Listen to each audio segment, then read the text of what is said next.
Tate guru ase guru.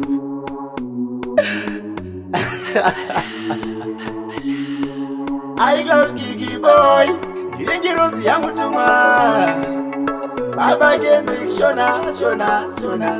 Bio African producer. Sakani rudo ibofu Okawa uze chirando mofu Mukudana na mebofu Hapana inini chandaisiwa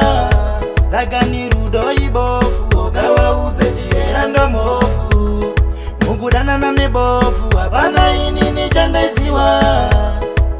Mwana wewaira Akaronga kunditizira Ini kuzoberera Ndisingaziwe ndazvibvizira Ndanga ndadena entire generation Kubva kurogation Pamusha pewayera ziwa Panga pakunzi pewayera Saka ni rudo ibofu Okawa udze chirando mofu Mukudana na mebofu Hapana inini chandaisiwa Saka ni rudo ibofu Okawa udze chirando mofu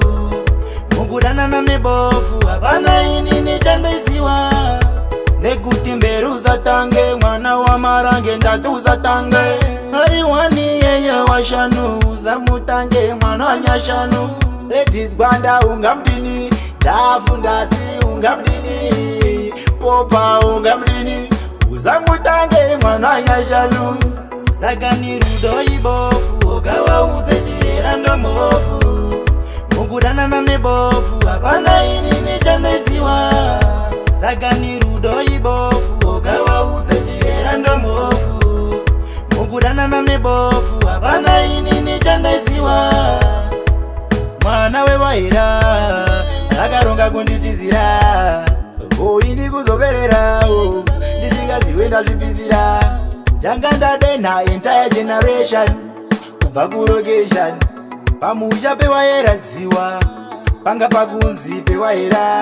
Saka ni rudo ibofu Okawa udze chirando mofu Mukudana na mebofu Hapana inini chandaisiwa Saka ni rudo ibofu Okawa udze chirando mofu Mukudana na mebofu Hapana inini chandaisiwa